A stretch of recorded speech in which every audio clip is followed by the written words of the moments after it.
From Capitol Hill in Washington for TvAbraham, I'm Alicia Powell. This is Inside the Capitol. This week, the U.S.-Iran conflict erupted once again. I pressed key lawmakers on the question that now defines this conflict. What does winning actually look like in Iran? Why is this fight worth it if it drags on for years? Well, I think writ large, we've got a lot of things we need to do with our military, and we do need, as a sort of industrial base and rebuilding the industrial base. I'm really proud we have a very strong one in Missouri. We're building the F-47, we build the F-15s, but we need to do a lot more. We need to do a lot more of it quicker. So you see some of these new entrants into the market. This is all very positive.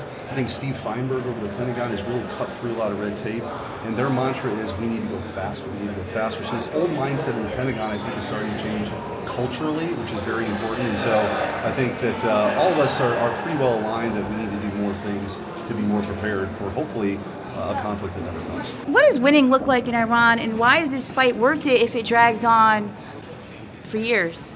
I think our objectives remain the same, making sure that Iran does not have a nuclear weapon, that we curtail their ballistic missile program and their drone program, and of course that the Strait of Hormuz is open and free for navigation. I mean, those were the objectives at the start, and those remain the objectives. Look, we are working with Israel and other freedom-loving allies to fight against terror.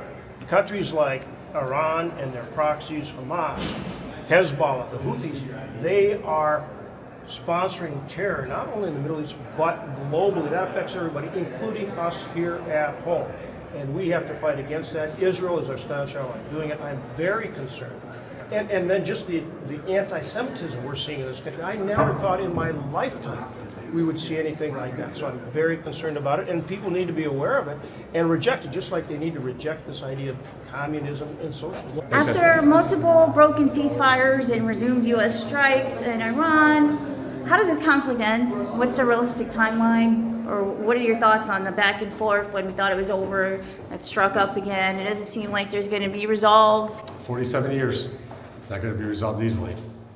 But the Iranians have made a major miscalculation. Is they forgot they were dealing with President Trump. They still think they're dealing with dopes like Obama and Biden, and that's the difference. And they're finding out. So look, at the end of the day, they will never have a nuclear weapon, and they're going to act like a normal nation, or they're going to continue to get pummeled. That's what we've been asking the president. He went into a war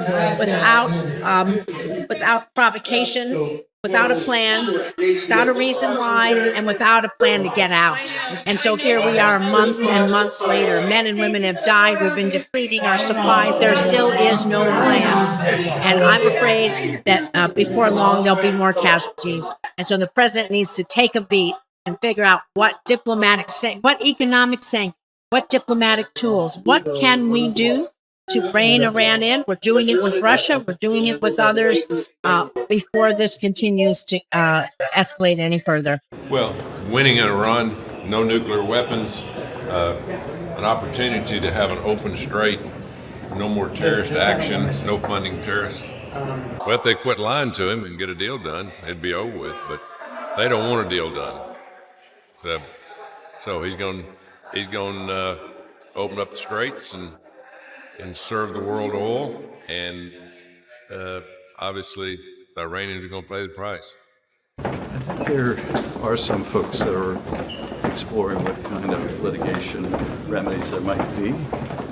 In the past, those have been difficult to achieve, but in the past we haven't had passage of the powers resolution in both houses. So I know that's being looked into.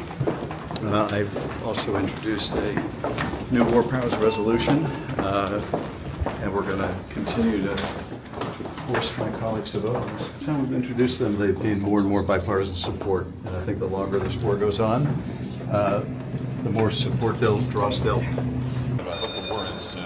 I'm glad the president put oil sanctions back on Iran. I mean, I don't know why we want to give them any money, and I'm glad the president said that we will never, ever, ever give them a dime of U.S. money.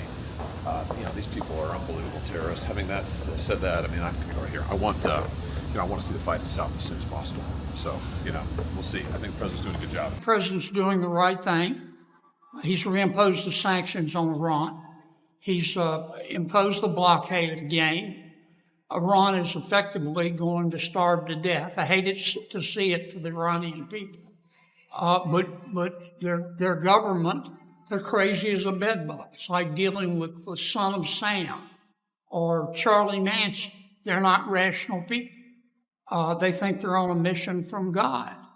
And I think the president is doing the right thing. My only regret, there's not much we can do about it, is that we're not getting more help. A lot of countries depend on oil that comes through the Strait of Hormuz, and they should be helping us. The other Middle Eastern countries, our allies, should be helping us.